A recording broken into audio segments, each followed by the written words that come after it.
네, 우리 주위분들과 인사합시다. 사랑합니다. 사랑합니다. 요한복음 8부 3장인데 8부. 원래 3장이면 3부로 가야 되는데 모르겠어요. 언제까지 갈지는 주님의 은혜가 임하면 계속 가겠죠. 말씀 들어가기 전에 게임 하나 하고 갑시다. 게임을 하나 할 텐데요. 가장 많이 맞히신 분에게 제가 선물을 가져왔습니다. 뭐니 해도 선물이 필요하겠죠? 저희 부모님이 엊그저께 한국에서 오셨는데요. 부모님이 미국에서 가져오신 선물이 이게 올게닉 그 견과류예요. 하루 견과류. 근데 이거를 되게 좋아하는 게 한국을 뭐라 하는 게 아니라 한국은 견과류를 딱 봉지 떼면은 반이 빈 공간이잖아요. 이거는 꽉 차 있어요. 24개인가 들어있는데요. 네, 받으신 분은 뭐 은혜로 또 나누고 하시겠죠. 네. 게임은 뭐냐면요. 제가 저와 여러분하고 거의 비슷한 세대이기 때문에 옛날 드라마, 우리가 옛날 유명했던 드라마의 명대사를 제가 알려드릴게요. 그러면 그게 어떤 드라마의 제목을 맞추는 거예요. 저 드라마를 워낙 좋아하기 때문에. 근데 뭐 들어보시면 많이 아실 거예요. 제 명대사를 한번 해볼게요. 네. 줄을 서시오. 네. 큰일 났네. 줄을 서시오. 드라마요? 네, 드라마. 맞아요, 허준. 네, 정답. 네, 하준 선생님 1점. 네, 허준. 네. 사랑은 돌아오는 거야. 천국이다. 네, 천국이다. 네, 1대1. 네. 마지막. 네. 마지막. 웃기지 마. 사랑. 얼마면 되겠니? 얼마면 될까? 네. 뭐라고요? 가을 동화. 가을 동화. 네, 하준 선생님. 네, 사장이에요. 네, 이제 기회 때. 이제 이대리랑 본격적인 문제는 뭐냐면, 우리가 지금 줄을 서시오로 했고, 또 사랑은 돌아오는 거야 했고, 웃기지 마 이거 했어요. 그러면은 이 허준, 줄을 서시오 이 명대사가 어떤 배경을 통해서 이 대사가 나왔을까요? 어떤 상황에서 이 줄을 서시오라는 대사를 했을까요? 이 아시는 분은 제가 선물 바로 드릴게요. 역배우 네. 돌아가시고 와서 네. 그때 줄 서라고 한 거 아니에요? 맞아요. 네, 가져오세요.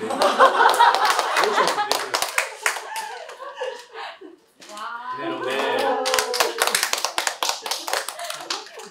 네, 이거 1차적으로 얘기하면 그 줄을 서시오가 허준이 이제 그 과거 시험인가? 그걸 보러 갔는데 그 숙소에 사람이 너무 많이 모인 거예요. 동자들이. 그래서 이제 거기서 이제 줄을 서시오 해가지고 줄을 쓰는 거예요. 제가 이 그 말씀 들어가기 전에 왜 명대사와 또 이게 배경을 얘기하냐면 하나님 예수님께서 이 땅에서 많은 말씀하셨어요. 많은 대사를 하셨어요. 그 중에 제가 최고의 명대사라고 보면 요한복음 3장 16절인 것 같아요. 근데 요한복음 3장 16절인데 우리가 드라마의 대사는 아는 명대사는 아는데 그 배경을 잘 몰라요. 그 배경이 어떻게 나오는지를 잘 몰라요. 명대사만 알고 있어요. 이것처럼 우리가 요한복음 3장 16절 예수님께서 하셨던 제가 뽑은 최고의 명대사 하나님 세상 이처럼 사랑하사 독생자 주셨으니 이는 그를 믿는 자만 멸망치 않고 영생을 얻게 하려 하심이라. 이 대사, 이 말씀 너무나 잘 알고 있는데 이게 어떻게 나왔는지 모르는 거예요. 어떻게 누구와의 오늘 말씀을 읽었지만 누구의 대화에서 어떻게 해서 이 명대사가 나왔는지 모르는 거예요. 근데 오늘 우리가 말씀을 읽으면서 니고데모와의 대화를 통해서 예수님께서 이런 명대사를 하셨구나라는 것을 우리가 말씀 통해서 알게 되었어요. 그래서 오늘은 2주 뒤에는 이 명대사를 가지고 말씀을 전할 거고 오늘은 이 대사에서 이 니고데모와의 대화를 통해서 우리가 어떤 하나님의 은혜가 있는지를 우리가 함께 누리려고 합니다. 오늘 1절에 보면 니고데모가 나와요. 1절에 보면 니고데모라 하는 사람이 나옵니다. 니고데모에 대해서 표현하는 그 여러 가지 단어가 오늘 말씀에 나오는데요. 첫 번째로는 바리새인이에요. 바리새인 중에 니고데모라고 얘기해요. 이 바리새인은 성경에 보면 대부분 좀 약간 부정적인 의미로 얘기하고 있고 특히 요한복음에서 요한은 이 바리새인을 조금 더 부정적인 의미로 얘기를 합니다. 근데 사실 이 바리새인의 시작은 부정적인 사람들이 아니었어요. 많은 사람들이 믿는 사람들이 모였었는데 그 사람들이 세상과 구별된 삶이 아니라 세상에 사는 것처럼 계속 살기 때문에 몇몇 사람들이 모여서 우리가 율법을 지키고 정말 구별된 삶을 살자라고 해서 그렇게 시작된 것이 분리된 삶. 그래서 그것이 바리새인들이었어요. 그런데 바리새인이 너무나 율법적으로 나아가고 뭐 구원을 율법을 지켜야 된다 이렇게 좀 너무 가가지고 예수님께서 가장 많이 꾸짖음의 대상이 됐던 사람들이 바리새인들이었습니다. 두 번째 니고데모를 표현하는 단어가 유대인의 지도자였어요. 유대인의 지도자. 근데 성경을 보면 여러분 성경 읽을 때 그 밑에 작은 번호들 있고 오른쪽 밑에나 왼쪽 밑에 보면은 이렇게 그 풋노트가 있어요. 거기에 보면 유대인의 지도자라고 하고 뭐라고 써 있냐면 사내들인 공회원이라고 나와 있습니다. 사내들인 공회원 뭐 처음 들어보신 분들도 계시고 뭐 들어보셨지만 지금으로 말하면 입법, 뭐 사법 최고의 그 유대의 권력 기관에 속해 있는 사람들이에요. 그래서 바리새인들 중에 70명만 그러니까 소수만 뽑은 사람을 사내들인 공회원, 유대인의 지도자라고 얘기합니다. 그만큼 니고데모는 권위적으로 어떻게 보면은 권력적으로 명예적으로 정말 오를 때까지 오른 사람이었어요. 그리고 10절에 보면 예수님은 니고데모를 이렇게 표현합니다. 이스라엘의 선생이라 선생이다. 그래서 이스라엘 선생은 뭐라고 표현하냐면 율법을 너무나 잘 알고 있는 사람이에요. 율법을 잘 알고 율법을 너무나 잘 지키고 또 율법에 대해서 사람들에게 많이 알려줄 수 있는 그 성경 지식으로서 아주 뛰어난 사람을 또 니고데모라고 얘기합니다. 제가 또 좀 더 찾아봤는데 니고데모의 그 이름의 뜻이 있더라고요. 니고데모의 이름의 뜻이 뭐냐면 니고스와 데모스의 그 합성어인데 니고스는 정복자 그리고 데모스는 백성이에요. 백성들의 정복자라는 뜻이라고 합니다. 이 시대에 그 비슷한 이름들이 많았어요. 뭐 요한, 뭐 시몬, 그래서 뭐 지명을 얘기하자면 뭐 구레네 시몬 이렇게. 그런데 니고데모라는 이름은 아무나 쓰지 못하고 이 사람만 성경에 기록되어 있더라고요. 근데 왜냐면 제가 조금 더 찾아봤는데 이 니고데모가 구리온 가문의 혈통이었던. 근데 이게 어떤 혈통이냐면 그 옛날 시기에 그 전쟁에 승리했던 그 영웅의 가문의 집안이었다고 합니다. 그래서 이 니고데모를 보면 니고데모는 금수저부터 시작해서 그 혈통으로 시작해서 뭐 권력이나 지위나 명예가 너무나 뛰어난 사람이에요. 그리고 다음 주에 다다음 주에 말씀 나누겠지만 니고데모가 돈이 진짜 많았던 사람입니다. 그래서 예수님께서 십자가 달려 돌아가시고 그 장례를 치를 때 니고데모가 그 장례에 그 물품을 갖고 오는데 그 물품이 정말 너무나도 엄청난 비싼 물품이었어요. 그만큼 모든 것을 갖춘 사람이었어요. 정치적으로나 사회적으로나 종교적으로나 뭐 돈이나 명예나 모든 것을 다 가지고 있던 사람이었어요. 율법도 잘 지켰던 사람이고요. 세상에서 볼 때 사람들이 그 니고데모를 만나고 싶어 했겠죠. 너무나 유명한 사람이었고 모든 것을 가지고 성공했던 사람이기 때문에 그 사람에 대한 성공 스토리를 듣고 싶었고 그 사람을 찾아와서 무언가를 좀 배우고 싶었을 거예요. 많은 사람들의 칭송을 받았던 니고데모가 예수님을 찾아갑니다. 그 모든 것을 다 갖고 혼자 다 누릴 수 있는 그 니고데모가 예수님을 찾아가요. 근데 예수님은 언제 찾아가요? 2절 앞절에 보면 밤에 찾아가요. 밤에. 근데 이 밤이라는 단어를 여러분 좀 나누고 싶은데 이 밤이라는 단어, 니고데모가 밤에 찾아갔다라고 얘기합니다. 이 부분을 가지고 많은 목사님들이 여러 가지 이제 해석을 해요. 이 니고데모가 워낙 유명한 사람이고 또 바리새인이었기 때문에 어두운 밤, 아무도 그를 보지 못하는 그 밤에 몰래 사람들 눈에 피해서 예수님 찾아갔다라고도 얘기합니다. 또한 어떤 분은 니고데모가 워낙 바쁜 사람이었기 때문에 일을 하고 야근을 하다가 그 밤에 찾아갔다라고 얘기합니다.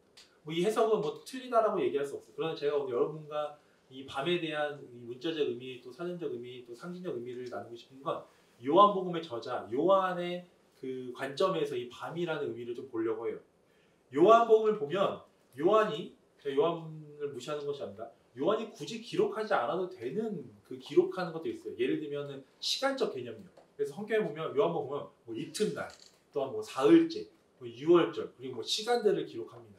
또한 그 시간적 의미뿐만 아니라 그 시간에 담긴 영적인 의미 또 상징적인 의미가 있기 때문에 오늘도 이 밤에 찾아갔다라는 것은 밤은 어두움을 뜻하잖아요. 그래서 그 니고데모의 영적인 그 어두운 상태를 얘기를 하고 또 요한이 그런 관점으로 봤던 것 같아요. 왜냐면 13장 20절에 이런 말씀이 있어요. 유다가 예수님 팔고 나서 이렇게 얘기합니다. 우리 13장 30절 같이 읽어볼까요? 시작. 유다가 그 조각을 받고 곧 나가니 밤이러라. 네, 그냥 곧 나갔다라고 얘기하면 되는데 그 뒤에 밤이러라 이 밤의 시간적 의미를 같이 놓는 거예요. 이것처럼 그 유다의 그 어두운 영적인 상태를 얘기하면서 그거에 비슷하게 니고데모도 세상이 볼 때는 세상 사람들 볼 때는 빛의 사람처럼 보일 수 있겠지만 예수님이 볼 때는 그 영적인 그 안에 어두움이 있는 거예요. 그 어두움으로 가득 찼던 그 니고데모가 예수님을 찾아와서 예수님께 했던 첫 대화의 그 대사가 이 대사입니다. 2절에 보면 그가 밤에 예수께 와서 이르되 랍비여 우리가 당신은 하나님께로부터 오신 선생인 줄 아나이다. 하나님이 함께 하시지 아니하시면 당신이 행하시는 이 표적을 아무도 할 수 없음이니이다 라고 고백해요. 얘기를 합니다. 이걸 보면 자세히 보면은 이 니고데모가 저는 되게 그 예의 있게 예수님께 얘기한 것 같아요. 왜냐하면 이 사내들이 공의원이라고 하면 어느 정도 나이가 있을 거, 어느 정도 연배가 있을 거예요. 그런데 이때 예수님의 나이는 30살 초반 정도 되겠죠. 그 어린 예수님께 가서 랍비여, 선생이여라는 존칭을 치면서 예수님과 대화를 합니다. 그렇게 이런 그 말을 했을 때 대부분 우리였으면 맞아요. 내가 하나님으로부터 온 사람이고 내가 하나님 없이는 아무것도 안 돼요라고 그런 그 대답을 하셔야 되는데 예수님께서 어떻게 보면 엉뚱한 대답을 하십니다. 우리 3절하고 3절 너무 중요하기 때문에 우리 같이 읽어볼게요. 시작. 예수께서 대답하여 이르시되 진실로 진실로 내게 이르노니 사람이 거듭나지 아니하면 하나님 나라를 볼 수 없느니라. 하나님 나라에 대해서 얘기하는 거예요. 여러분 진실로 진실로는 예수님께서 강조하실 때요. 강조한 말씀. 진실로 진실로 사람이 거듭나지 않으면 하나님 나라를 볼 수 없다라고 얘기해요. 그 얘기를 하니까 또 니고데모가 또 그거에 그 대답에 그 말에 그대로 이렇게 대답해요. 그러면 사람이 자라면 자랄수록 다시 태어날 수 없는데 어떻게 태어납니까? 다시 엄마 뱃속에 들어갑니까? 그런 얘기를 해요. 그럴 때 예수님께서 그거 아니야 이렇게 설명해 주시면 되는데 또 5절에 또 이렇게 말씀하십니다. 3절 5절 너무나 중요하기 때문에 5절도 같이 읽게요. 시작. 예수께서 대답하시되 진실로 진실로 내게 이르노니 사람이 물과 성령으로 나지 아니하면 하나님의 나라에 들어갈 수 없느니라. 3절과 5절을 자세히 보면 비슷한 말씀이 비슷해요. 이 말씀을 보면 니고데모가 예수님을 찾아온 의도를 볼 수 있어요. 예수님께서는 니고데모가 찾아온 의도는 하나님 나라에 대한 궁금증인 것 같아요. 이 3절과 5절 니고데모가 이런 대화를 했는데 예수님께서 다른 대답을 주셨어요. 하나님 나라에 들어가는 방법, 거듭나야 한다. 물과 성령으로 거듭나야 된다라고 말씀하셨어요. 예수님께서 니고데모가 예수님과의 대화의 그 의도, 그 목적, 이 찾아온 그 목적을 예수님께서 아셨던 것 같아요. 왜 아셨냐면 2장 앞부분 보면 2장 25절에 이런 말씀이 있어요. 이는 그가 친히 사람의 속에 있는 것을 아셨습니다. 예수님은 우리의 마음속에 그 모든 것 다 아세요. 우리가 기도하는 말로는 이렇게 기도하는데 그 마음은 어떤 마음으로 기도하는지, 내가 이렇게 섬기고 있는데 그 마음은 어떤 마음으로 섬기고 있는지, 그 의도와 그 목적을 다 알고 계셨다는 거예요. 3절과 5절 말씀을 자세히 보면 니고데모가 예수님 찾아온 의도를 아셨기 때문에 예수님께서 돌려 말하지 않고 바로 얘기하신 거예요. 네가 궁금한 그 영생, 네가 다 가졌지만 세상의 것은 다 가졌지만 네가 정말 가져야 할 그 영원한 생명 하나님 나라 들어가기 위해서는 거듭나야 돼. 그리고 물과 성령으로 거듭나야 된다라고 얘기하는 거예요. 명확하게 말씀하셨고 오늘 여러분과 나눌 핵심의 단어는 거듭남이에요. born again, 다시 태어나는 것. 육적으로 다시 태어나는 것이 아니라 영적으로 다시 태어나는 이 거듭남에 대해서 여러분과 함께 말씀을 나누려고 합니다. 질문을 통해서 나누려고 해요. 첫 번째 여러분 이런 질문을 하고 싶어요. 거듭남, born again이 아닌 것은 무엇일까요? 우리는 가끔 착각을 합니다. 믿음 생활하면서 내가 거듭났다, 내가 하나님 안에서 거듭났다는 것을 착각해요. 어떻게 착각하냐면 교회를 다니지 않다가 교회에 등록하면 우리가 거듭났다고 생각합니다. 단순히 교회 이름이 등록했다고 해서 천국 시민이 된다는 것은 아니에요. 우리가 세례를 받았다고 해서 거듭났다고 생각합니다. 세례를 받았다면 뭔가 하나님에게 네 맞아요. 본인의 신앙을 고백하는 거지만 그것은 하나의 의식에 불과해요. 그걸로 인해서 우리가 거듭났다라고 단정 지을 수는 없어요. 교회 직분을 받았다고 믿음 생활 오래 해서 장로가 되고 권사가 되고 목사가 된다고 해서 거듭났다라고 얘기할 수 없어요. 교회 직분을 갖고 있는 자들도 거듭나지 않는 삶을 사는 경우를 너무나도 많이 보기 때문에 특히 목회자도 그래요. 교회 생활을 잘한다고 해서 주일을 잘 지키고 11조를 잘 내고 또 섬김을 잘 섬기고 교회 봉사를 잘한다고 해서 종교 생활을 열심히 한다고 해서 거듭난다라고 할 수 없습니다. 단순히 도덕적 윤리 또 윤리적으로 변화가 있다고 해서 우리가 거듭났다라고 얘기할 수 없어요. 그렇다면 성경에서 말하는 born again, 거듭남이란 무엇일까? 성경에서 말하는 거듭남, 이것을 중생이라고도 얘기합니다. 마음의 변화, 생활의 어떤 부분의 변화가 일어나는 것이 아니라 근본적으로 우리가 다시 태어나는 거예요. 근본적으로 새 사람이 되는 거예요. 이 거듭남이라는 그 헬라어 원문은 그 아노덴이라고 해요. 아노덴. 이 아노덴은 무슨 뜻이냐면 위로부터 나오는 거예요. 위로부터 났다라고 얘기하는 거예요. 그래서 영어 성경의 여러 번역을 보면 from above라고 얘기해요. born again from above. 위에서부터 났다. 위로부터 났다라고 해요.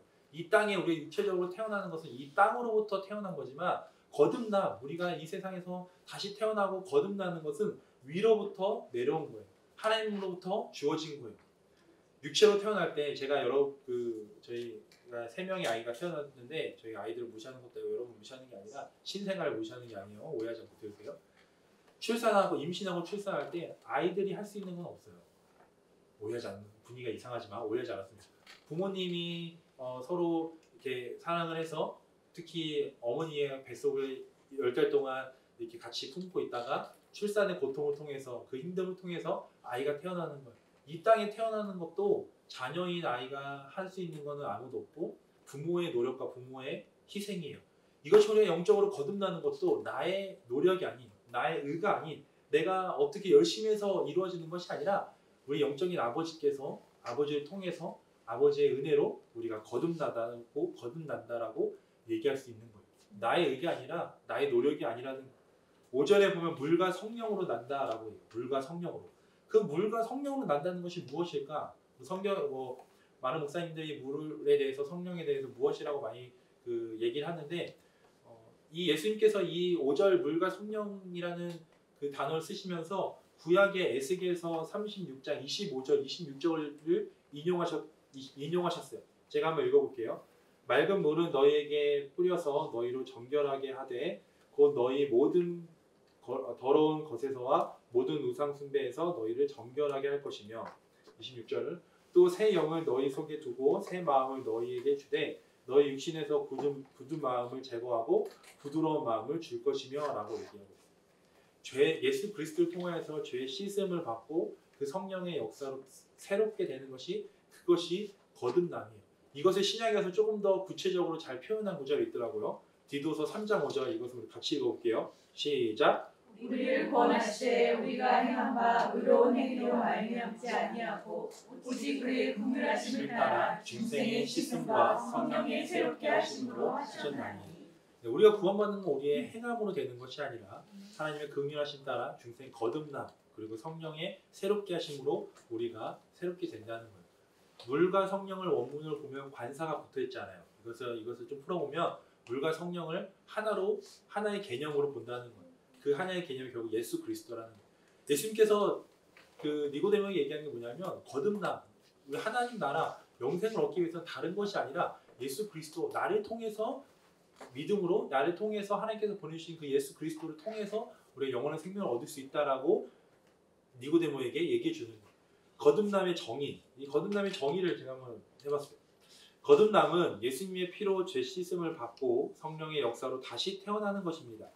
성령의 역사로 우리가 예수님의 십자가의 구속의 은혜를 깨닫고 우리의 죄를 회개하고 예수님을 구주로 영접할 때 예수님의 생명으로 다시 태어나는 것입니다. 여러분들이 다른 것이 아니라 예수 그리스도를 통하여서 물과 성령으로 여러분이 거듭나고 다시 태어나는 여러분 되길 소망합니다. 아멘. 성령으로의 거듭남. 우리가 거듭났다고 하고 우리가 예수님을 구주로 영접하고 고백해요. 그러면 거듭난 성도, 여러분과 저는 어떤 삶을 살아야 될까? 어떤 삶을 살아야 될까? 난 예수님 믿습니다. 구원받고 예수님을 영접합니다. 그렇게 고백하고 그렇게 살지 못하는 사람들이 있어요. 난 예수님 만났습니다라고 삶이 변화되지 않는 사람들이 있어요. 그러면 한번 의심해 봐야 돼요. 예수님을 만났는지 다른 사람을 만났는지. 예수님을 만나면 우리 삶이 변화돼요. 예수님 만나면 우리가 점점 그 삶이 변화된다는 거예요.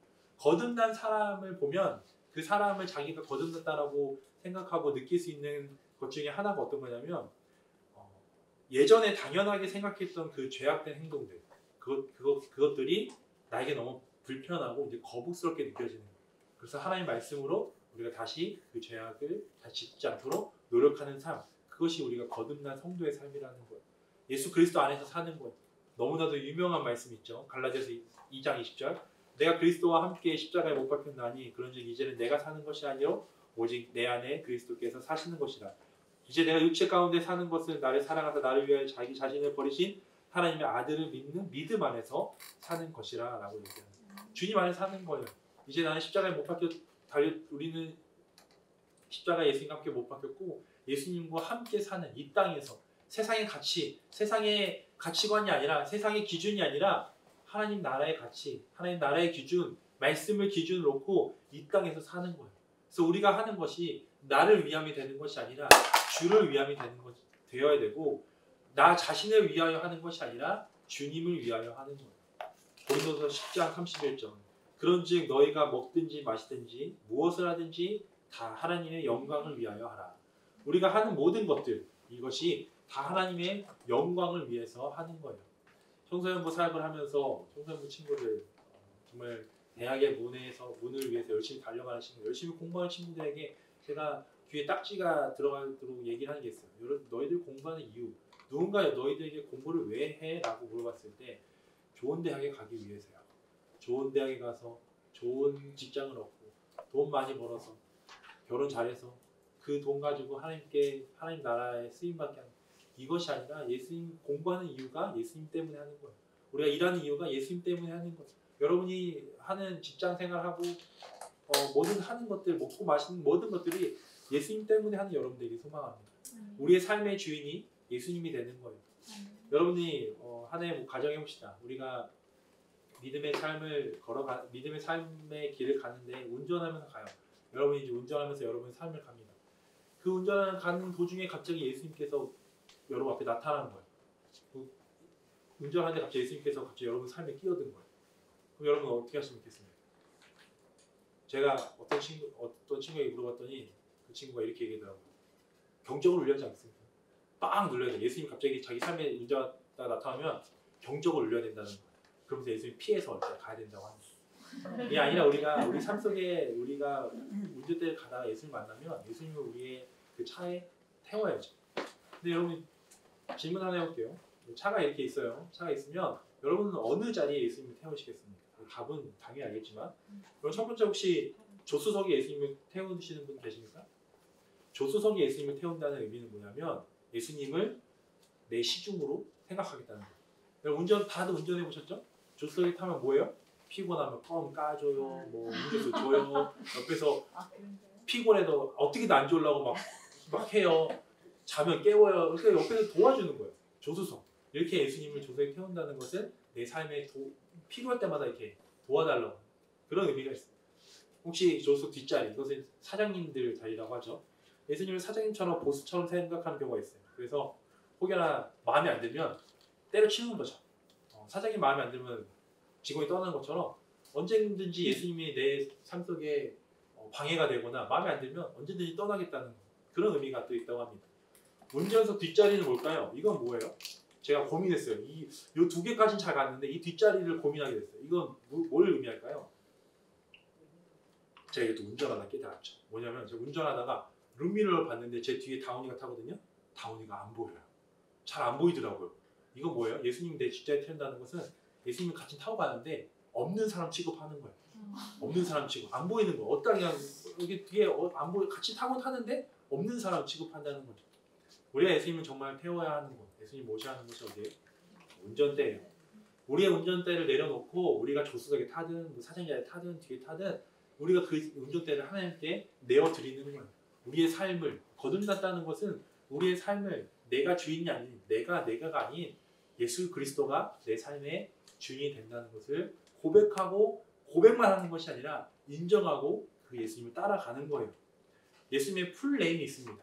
예수님, 주, 그리스도 이렇게 있는데 예수님의 풀네임이 뭘까요? 다 합치면 돼요. 주 예수 그리스도예요. 여러분 주 예수 그리스도 여기 보면 이 앞에 주가 주인 죄예요. 우리가 예수님을 나의 삶의 주인으로 모시는 거예요. 거듭난 삶을 살아가는 성도의 삶은 예수님을 내 삶의 주인으로 모시며 나아가는 거예요. 여러분 삶 속에 내가 행하는 것이 아니라 내 뜻대로 나아가는 것이 아니라 예수님이 여러분 삶의 주인으로 모시는 여러분 되게 소망합니다. 아멘. 니고데모를 통하여서 그 명대사 요한복음 3장 16절이 어떻게 나왔는지 우리가 알게 되었습니다. 그 니고데모의 대화를 통해서 우리가 거듭남에 대해서 알게 되었습니다. 2주 뒤에는 우리가 요한복음 3장 16절 그 명대사를 통해서 함께 말씀을 나눌 텐데요. 오늘 말씀을 마무리하면서 저 여러분에게 이렇게 얘기해주고 싶어요. 예수님을 찾아가십시오. 제가 이걸 묵상하면서 니고데모를 통해서 가장 배워야 할 것이 바로 니고데모가 했던 가장 잘했던 행동은 뭐예요? 예수님을 찾아가는 거예요. 요한복음 1장 2장까지 보면 예수님께서는 제자들을 찾아가셨고 가나안 혼인잔치를 찾아가셨어요. 그런데 3장에 오면 예수님을 니고데모가 찾아가요. 구글에 니고데모라고 치면 그 이미지에 대부분 이런 그 사진들이 나와요. 예수님과 니고데모가 서로 독대하는 1대1로 대화하는 장면이에요. 지난주 선교사님께서 주일 설교 때 설교하시면서 그런 금요일 예배 때 선교사님이 설교하신 제가 가장 마음속에 와닿았던 게 선교사님은 그 나라의 언어로 이게 번역을 하는 건데 그 부족의 언어로 번역하는 건데 그 누구에게도 물어볼 데가 없다는 거예요. 유튜브에 쳐도 구글에 쳐도 그 부족의 언어가 안 나오잖아요. 그러니까 선교사님 선택은 뭐예요? 오직 예수 그리스도와의 독대하는 시간. 오직 예수님 찾아가서 예수님과 1대1로 독대하는 시간을 갖는다는 거예요. 그래서 여러분에게 저에게 물어보는 거예요. 과연 우리가 예수님이 1대1로 독대하는 시간, 예수님을 찾아가는 시간이 얼마나 되는지, 주일 예배, 수요 예배, 이런 공예배에 많은 사람들이 모여있는 이 순간만 예수님을 찾아오는 건지 아니면 정말 우리가 니고데모처럼 1대1로 예수님을 찾아가야 되는 그 1대1 통하여서 우리가 거듭난 삶을 살고 거듭난 삶을 살기 위해 더 노력하는 여러분 되길 소망합니다. 이 시간 우리가 찬양 한 곡을 먼저 영상으로 보고 찬양할 텐데요. 이 본 어게인이라는 찬양이 제이어스가 하는 찬양인데 많이 교회에서 많이 안 부르기 때문에 여러분 잘 모르실 것 같아서 이 찬양을 영상으로 같이 한번 보고 부르시고 다 같이 함께 찬양하고 기도하는 시간을 갖도록 하겠습니다. 이 영상 같이 한번 찬양하도록 하겠습니다. 영상을 통해서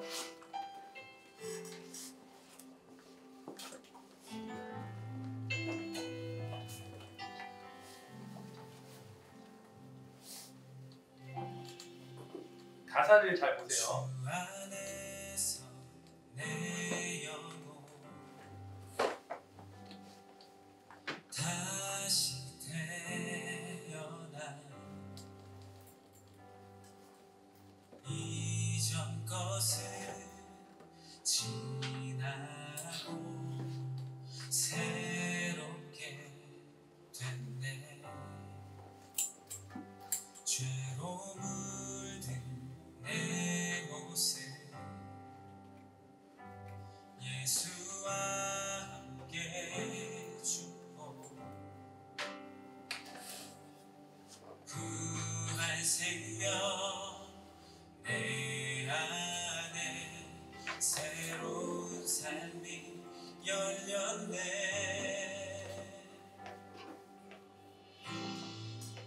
너희가 나를 택한 것이 아니요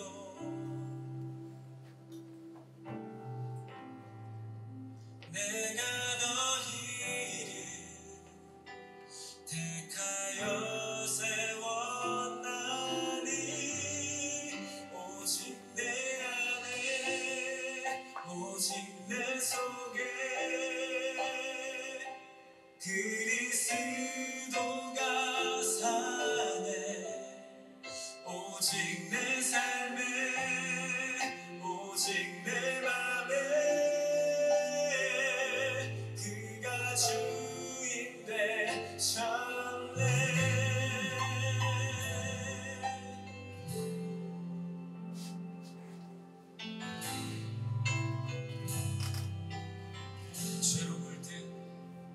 죄로 물든 내 모습 예수와 함께 죽고 부활 생명 내 안에 새로운 삶이 열렸네 너희가 나를 택한 것이 아니요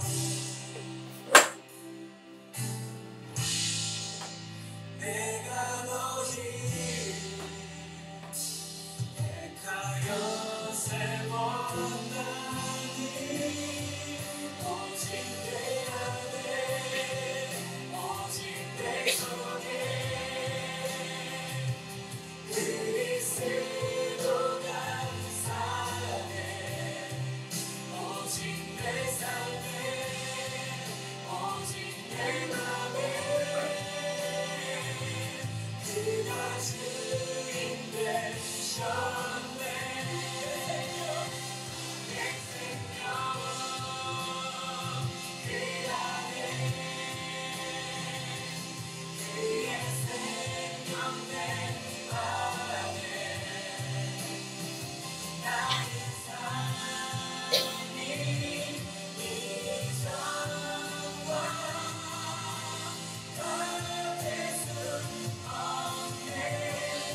네. 우리 지금 찬양 한번 불러봤으니까 우리 한번 찬양 한번 부르고 찬양할까요? 기도할까요? 이 찬양의 가사가 오늘 말씀을 다 담아주신 담겨 있는 것 같아요. 여러분 그 마음을 가지고 좀 어려울 수 있지만 그걸 함께 찬양하고 나아가도록 하겠습니다.